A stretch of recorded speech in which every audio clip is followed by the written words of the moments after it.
अभी तक jujutsu Kaisen में सबसे इम्पोर्टेंट क्वेश्चन क्या था? सीरीज का मेन कैरेक्टर कौन है, यूटा या फिर यूजी? वेल, इस रिसेंट चैप्टर में इस क्वेश्चन का आंसर तो है ही, और इसी के साथ एक और चीज है जो कि पहले तो आधी दिखा के छोड़ दी गई थी, लेकिन अब वो चीज पूरी रिवील हो चुकी है। सो ओके बडीज, आज हम देखने वाले हैं डिटेल में chapter 249 of jujutsu Kaisen. Face के वीडियोस में थोड़ा टाइम लगने वाला है, तो फिलहाल इससे काम चला लो। वेल, इस चैप्टर के अंदर आगे जाने से पहले हमें थोड़ा पीछे जाना होगा, क्योंकि पीछे यूटा ने केंजाकू की गुद्दी जोड़ाई है। अभी तक ये बात कंफर्म नहीं है कि केंजाकू मरा भी है या नहीं, क्योंकि केंजाकू एक बहुत चालू पीस है, क्योंकि पिछले हजारों सालों में उसने बहुत सारे कांड किए हैं जिसकी वजह से वो बचा भी है। एनीवेज, इस चैप्टर की स्टार्टिंग ये होती है उस फ्लैशबैक से जहां पर यूटा ने केंजाकू की गर्दन को उड़ाया था। जिस समय यूटा ने केंजाकू का गला काटा था, उसी समय पर उसके आसपास जितने भी कर्स स्पिरिट थे सब एक्टिवेट हो चुके थे, या फिर हम ऐसा भी कह सकते हैं कि वो सारे कर्स स्पिरिट आउट ऑफ कंट्रोल हो चुके थे। इस समय पर यूटा रीका से मदद मांगते हुए कहता है कि वो उसके आसपास जितने भी कर्स स्पिरिट एक्टिवेट हो चुके हैं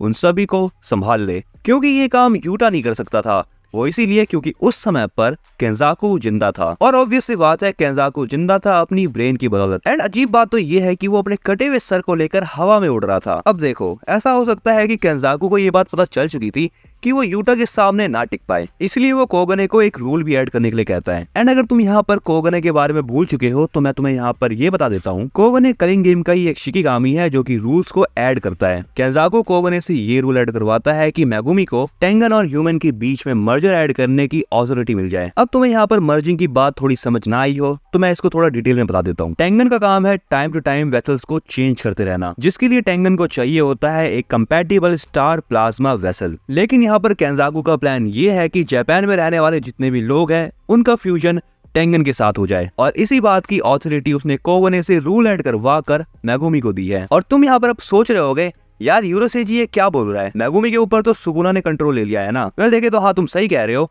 तो ये ऑथोरिटी मेगुमी को नहीं मिली है, ये ऑथोरिटी मिली है एक्चुअली में सुकुना को। एनीवेज, अब इसके आगे केंजाकू और भी ज्यादा बकवास करता है और यूटा को ये बताता है कि उसने पहले से ही सब कुछ प्लान कर रखा था, यानी हाँ, उसके पास पहले से ही बैकअप था। एंड ये बैकअप था रिचुअल ऑफ इनहेरिटेंस। केंजाकू यूटा को ये बताता है कि उसने सुकुना के साथ रिचुअल ऑफ इनहेरिटेंस को पहले से ही कर रखा है। इसके बाद टेंगन को एक एम्ब्रियो के फॉर्म में दिखाया जाता है। एम्ब्रियो किसी भी चीज की डेवलपमेंट स्टेज को कहते हैं। तो सिंपल सी बात यह है कि हमें यहाँ पर टेंगन की डेवलपमेंट स्टेज को दिखाया जा रहा है। अब यहाँ पर केंजाकू एक चीज करता है, वो टेंगन के एम्ब्रियो को सुकुना की तरफ भेज देता है, और केंजाकू जैसे ये काम करता है, यूटा उसके तुरंत बाद ही केंजाकू के सर में अपनी तलवार घुसा देता है। यानी यहाँ पर केंजाकू के बच निकलने का थोड़ा बहुत चांस भी था, वो भी यूटा ने खत्म कर दिया। एंड यहाँ पर हम ज्यादा जानते ही हैं कि जुजुत्सु काइसन में अगर कोई भी कैरेक्टर अगर मरता है तब वो उस समय पर कुछ ना कुछ भाषणबाजी जरूर करता है, जैसे कि जोगो द गोट ने कहा था,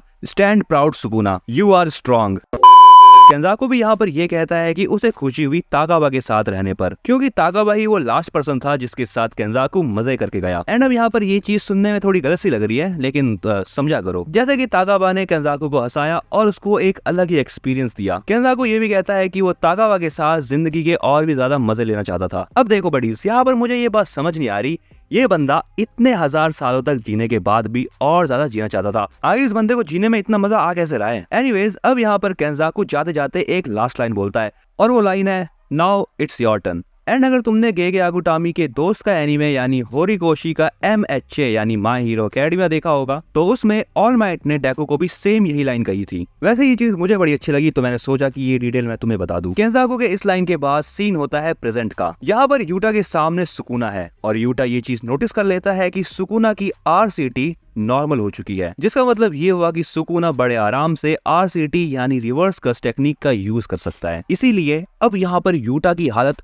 खराब होते जा रही है, क्योंकि अगर ऐसा चलता रहा तो सुकुना बड़े आराम से डोमेन एक्सपेंशन का भी यूज कर सकता है। और हम सब जानते हैं कि अगर सुकुना ने ऐसा करा तो यूटा को खुद यूटा भी नहीं बचा सकता। बट ये सोचते हुए यूटा खुद को ब्लेम भी कर रहा है। वो खुद को ब्लेम इसीलिए कर रहा है क्योंकि उसको पहले ही सुकुना रेड टीम को ज्वाइन कर लेना चाहिए था, लेकिन केंजाकू को मारना भी जरूरी था भाई, क्योंकि अगर यूटा ऐसा नहीं करता तो बिल्कुल शिबुया की तरह ही शिंजुकू में भी कर्स स्पिरिट्स आउट ऑफ कंट्रोल घूमने लग जाते हैं। इतनी देर तक सोचने के बाद अब यूटा अपनी तलवार से सुकुना के ऊपर अटैक करता है, लेकिन सुकुना इतना ज्यादा उल्लू तो है नहीं। वो जैसे ही देखता है कि यूटा उसकी तरफ बढ़ रहा है, सुकुना उसकी तलवार बहुत आराम से पकड़ लेता है। लेकिन तभी यूटा ये बात नोटिस करता है कि सुकुना ने यूटा की तलवार बिना हाथ लगाए पकड़ी हुई है। अब ऐसा सुकुना कर इसलिए पाया क्योंकि उसने अपनी एक टेक्निक को एक्टिवेट कर रखा है। यूटा भी यहाँ पर ये बात समझ जाता है कि सुकुना की पकड़ से यार तलवार निकालना मुश्किल है, सो वो तलवार को जाने देता है और सुकुना के पेट पर पंचेस मारने लगता है। यूटा अटैक तो कर रहा है, लेकिन इसी के साथ साथ वो ये सोच रहा है कि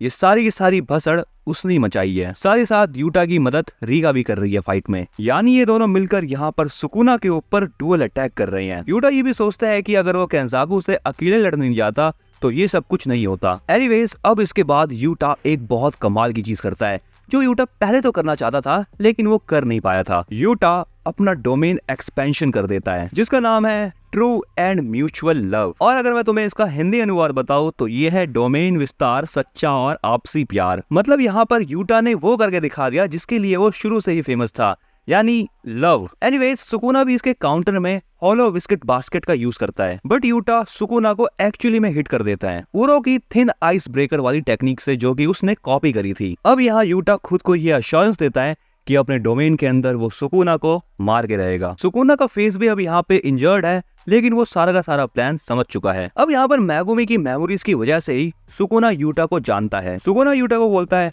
तुम तो वही लड़के हो ना जो कि कर्स टेक्निक को कॉपी कर लेता है। एनीवे, सुकुना को प्लान पता है। वो ये जानता है कि यूटा डोमेन के अंदर शॉर्ट हिट का यूज करेगा और सुकुना के मुंह और हाथों को सील कर देगा। जहाँ पर ये बात भी क्लियर है कि यूटा बिना रुके अनलिमिटेड कर्स टेक्निक का यूज कर सकता है जो कि उसने कॉपी कर रखी है, वो भी अपने डोमेन के अंदर। एंड जब ये सारे के सारे काम हो जाएंगे तब उसके बाद यूजी एक फिनिशिंग ब्लो देगा सुकुना के ऊपर, क्योंकि यूजी के पास एक टेक्निक है कैप्चर सोल नाम की, जिसका यूज करके यूजी सुकुना की सोल को मेगुमी की बॉडी से अलग कर देगा। इतनी सारी चीजें सोचने के बाद सुकुना यूजी को बोलता है, बेटा भगवान तेरे साथ है क्योंकि तुझे फाइनली एक रोल तो मिला। मतलब बड़ी तुम समझ रहे हो, सुकुना ने मॉक करा इधर यूजी को, झंड मारी है भाई। सुकुना तक ने कंफर्म कर दिया, भाई यूजी तू मेन कैरेक्टर नहीं है, तुझे लग रहा है लेकिन तू नहीं है। इसके बाद चैप्टर एक नोट के साथ खत्म होता है। इसमें लिखा है पुराना और नया मेन कैरेक्टर एक साथ हमला करते हुए। चलो बडीज, तुम्हारे लिए अब एक काम, अगर इस वीडियो पे 1000 लाइक्स आते हैं तब मैं पूरा का पूरा कलिंग गेम आर्क बहुत डिटेल में एक्सप्लेन करूंगा। वेल, कमेंट में तुम मुझे ये बताओ तुम्हें यूटा का डोमेन एक्सपेंशन कैसा लगा, और अगर तुम ऐसी एनिमीज एक्सप्लेनेशन और कमाल की थ्योरीज देखना चाहते हो तो तुम जानते हो कि तुम्हें सब्सक्राइब करना है चैनल।